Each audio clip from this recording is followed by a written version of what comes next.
stormwater pump station 205 upgrade and repair options. Perhaps Pauline Cotter would like to introduce this and move it. Yep, thank you. I'll move it. We had quite good discussion about this at the ITI committee meeting, and it's the pump station that pumps the water out from Horseshoe Lake there. And out of the 4 options, the preferred option at 1.9 million seemed to be the most robust. It was going to take into account the sea level rise and give a 50-year life.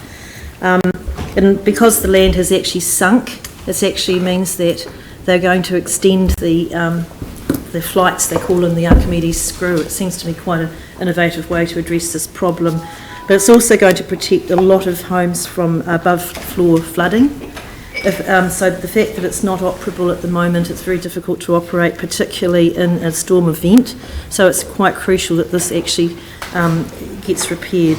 So we considered all the possibilities, and the preferred option is supported by the committee.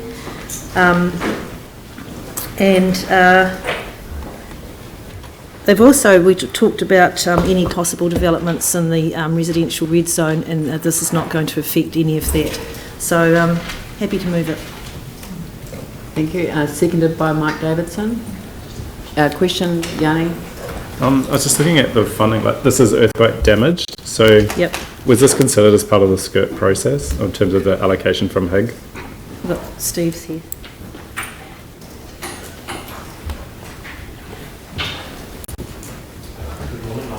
Speak. The SCIRT examination of the pump station only focused on the structure, did not look at the operation of the station or issues like ground settlement, which is what's occurred here. So basically we're fully funding this? Yes. Even though it's earthquake damage? The earthquake damage relates to the ground settlement, the station sunk into the ground.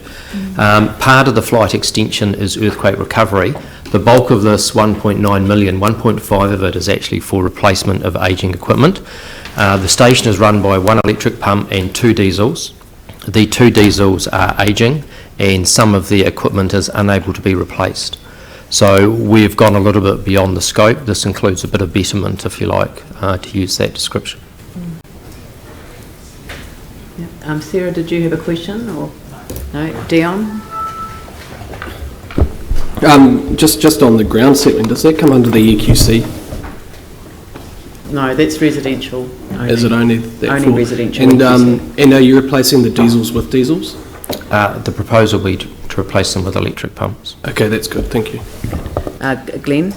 Thank you. My question's over the context background section. Stephen, just 5.5. I know you're going to address the siltation in the tailwater channels and culverts. I just, from a layperson's perspective, wonder about the culverts and whether in your discussion was there discussion over whether the culverts themselves, so the outflow into the Avon, seem to be sufficient given the extra loading on the pump station from Preston's and other areas?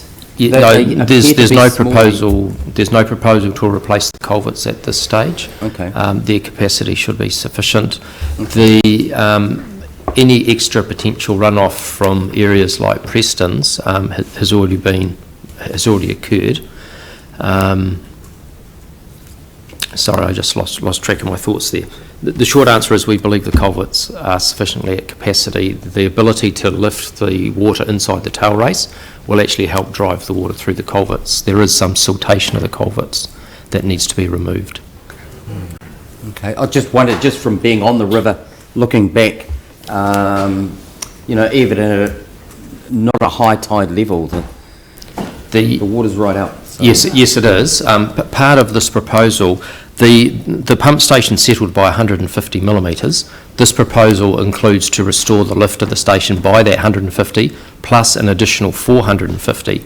So this is actually allowing for some future sea level rise and changes that have already happened within the catchment.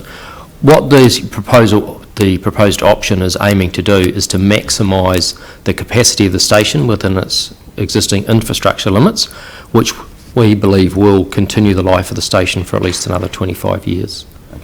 All right. Thank you. Any other questions? So I've got a mover and a seconder. Any discussion? Put the motion. All those in favour say aye. Those opposed say no. That's carried.